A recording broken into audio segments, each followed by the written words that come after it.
Tu aimes le sport et tu kiffes le Japon? T'as toujours cru que le sport au Japon c'était comme dans les animés? T'as cliqué sur la bonne vidéo. Et oui les amis, parce qu'aujourd'hui on va parler de sport au Japon. Alors pourquoi on va parler de sport au Japon? Bah déjà parce que le sport c'est bon pour la santé, hein, mangerbouger.fr. Et puis parce que beaucoup d'entre nous, beaucoup d'entre vous peut-être, ont découvert un petit peu le sport au Japon à travers les animés, à travers les mangas. Et on va essayer de voir un petit peu si toute l'image qu'on en a à travers tous ces mangas, de ces animés, est forcément toujours réelle ou pas. On va voir que c'est pas toujours le cas. Alors déjà, la première chose à faire quand on parle de sport, si on veut parler de sport au Japon, c'est de diviser le sport à l'école et le sport en dehors. Déjà, c'est pas la même chose. Alors on va commencer par le sport à l'école déjà. Donc le sport à l'école, déjà, il faut savoir une chose, c'est que le sport à l'école au Japon, que ce soit au collège ou au lycée, c'est vraiment essentiel. Donc c'est vraiment une matière à part entière.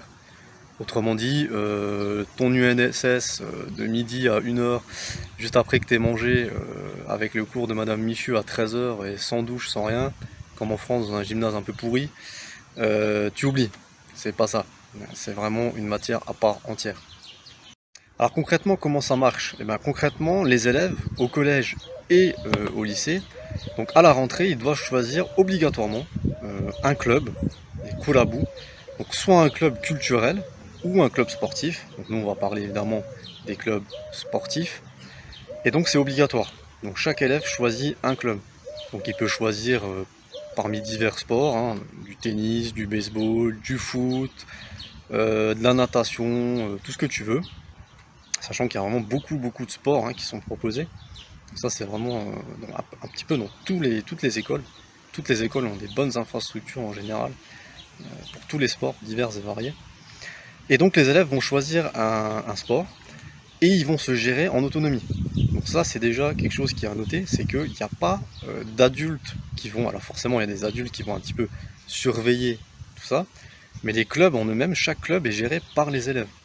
Donc par certains élèves qui vont être en charge de gérer le club. Alors ça permet deux choses. Ça permet déjà de leur apprendre l'autonomie, c'est-à-dire de se gérer un petit peu tout seul, etc. en autonomie.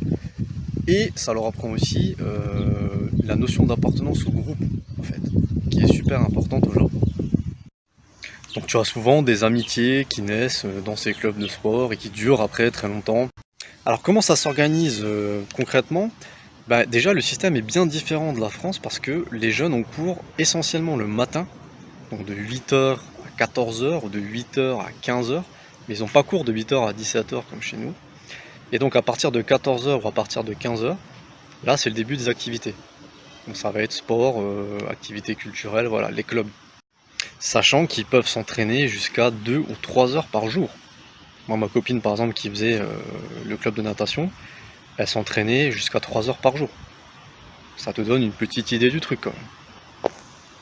Et c'est là qu'on rejoint un petit peu avec certains animés ou certains mangas qu'on peut connaître, c'est les fameuses compétitions inter et lycée, inter-école et inter-lycée. Alors là aussi, tu oublies tout de suite tes compétitions NSS du mercredi après-midi, c'est pas tout à fait ça.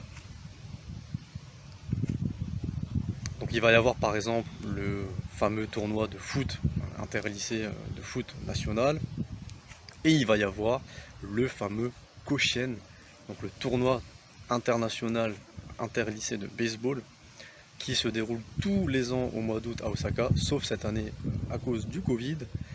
Et donc ça, il faut savoir que c'est suivi par plus de monde que le championnat professionnel.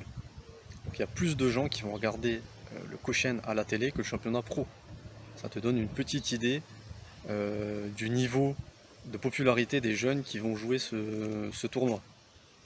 Et comme une image vaut mieux que 1000 mots, away from Brinkley Field because of a school tournament which is not even college level. But why is it so popular? One reason is talent. Many scouters across Japan gather to pick the best players from the professional league. 2ボール1ストライク。いい当たり。入ったフェア。三塁ランナーに続いて二塁ランナーも帰ってくる。2点勝ち越し。6対4。ここで打ちました。ラストバッターの岩瀬。But many viewers see more than that. C'est sûr qu'en voyant ces images, tu te dis que ces jeunes, effectivement, ça leur fait des sacrés souvenirs quand même. Et donc il faut savoir que les lycées vont un petit peu se tirer la bourre entre eux. Il va y avoir une grosse concurrence entre les lycées. Donc pour être le meilleur lycée de cette section sportive ou d'une autre, donc tu vas avoir les lycées qui vont être plutôt réputés pour leur section foot, d'autres qui vont être très réputés pour leur section baseball, etc. etc. Et c'est là qu'on retrouve des similarités avec certains animés, certains mangas, comme dans Major par exemple, où Goro il va choisir d'aller dans un certain lycée plutôt que d'un autre, et les lycées vont se faire concurrence entre eux. Donc tout ça, ça existe réellement. Alors le sport numéro 1, ça je ne te l'apprends pas, probablement ça reste le baseball, effectivement. Mais pour être allé l'année dernière notamment au lycée au Japon, j'ai pu voir que le foot se développait beaucoup chez les jeunes. Donc il y a beaucoup de jeunes qui se mettent effectivement dans des sections foot, et ça prend de plus en plus d'ampleur. Voilà. Mais effectivement le sport numéro 1 reste le baseball. On fera d'ailleurs une petite vidéo spécifiquement dédiée au baseball sur la chaîne. Alors là tu te dis, ah bah c'est génial, le sport au Japon, quand tu es au lycée, quand tu es au collège, tu vas jouer au Koshien, tu fais des compètes avec des supporters dans les tribunes, voilà, t'es plus populaire qu'un professionnel, c'est génial. Oui, mais le mais c'est que après l'école, donc après le collège, après le lycée, c'est plus tout à fait la même chose. Alors à part pour ceux qui vont aller à la fac, évidemment l'université, là ça va continuer.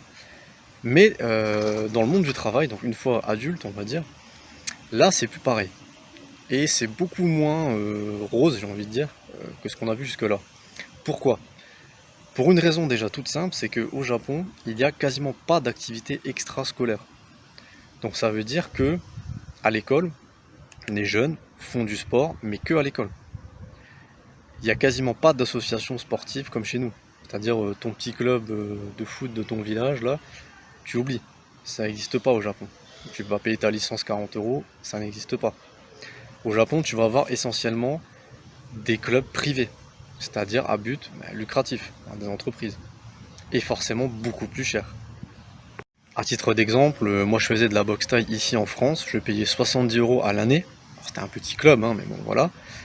Au Japon, c'est 150 € le mois, à Tokyo. Mais ça te donne une idée de la différence, quoi. D'ailleurs, ça me fait toujours un peu rire quand je raconte aux Japonais qui viennent ici, je paye ma licence, ma licence de tennis, je paye 80 € pour l'année, ma licence de baseball, je paye 100 € l'année, ils me regardent, ils font « c'est pas cher ». Je dis bah ouais, mais c'est une association, et au Japon ça n'existe pas. Donc les gens, une fois arrivés à l'âge adulte, en fait, dans le monde du travail, vont faire beaucoup moins de sport déjà, et essentiellement ce sera soit dans des clubs privés, pour ceux qui ont les moyens, ou dans l'entreprise. Voilà, ça sera souvent dans les entreprises, il y a des compétitions ou des sections à l'intérieur de l'entreprise, ou des compétitions inter-entreprises, etc. Parce qu'il y a beaucoup de choses au Japon qui se font dans l'entreprise, comme vous le savez certainement, et le sport en fait partie. Mais en dehors de ça, il n'y a pas de sport associatif, ou quasiment pas, comme on le connaît chez nous. Voilà, ça n'existe pas. Par contre, il y a un sport qui est très populaire, très populaire au Japon, c'est le golf. Alors, moi je fais un petit peu de golf ici en France, et c'est vrai qu'en voyant ça de loin, je me suis toujours dit, mais tiens, ça a l'air d'être un pays de golf, ils jouent beaucoup au golf, c'est un sport populaire. Et en fait, oui, parce qu'il y a un twist, forcément, c'est pas tout à fait ça, au fait. En fait, c'est populaire, pourquoi ? Parce qu'au Japon, il y a beaucoup de choses qui se font, comme dit, dans l'entreprise, entre clients et salariés, entre salariés et chefs, etc. Et le golf en fait partie, en fait. Donc le golf, ça va être une activité au Japon un peu comme le karaoké ou le bar, voilà, où les salariés vont aller jouer avec leur patron, avec leur chef, le soir, après le boulot, voilà, ou avec leurs clients, etc. Et c'est plus une activité, on va dire, professionnelle, pour sociabiliser, etc., professionnellement, qu'un sport à part entière. Voilà. Donc au lieu d'aller boire des coups le soir au bar avec son patron, on va peut-être aller faire un golf, quoi. Voilà. Et devoir applaudir son patron parce qu'il a fait un triple bogey sur un par 3. Voilà, j'espère que cette petite vidéo sur le sport au Japon vous a plu. Si ça vous a plu, n'hésitez pas à partager, à liker, à commenter. On se retrouve tout bientôt pour une prochaine vidéo. D'ici là, prenez soin de vous. Matane.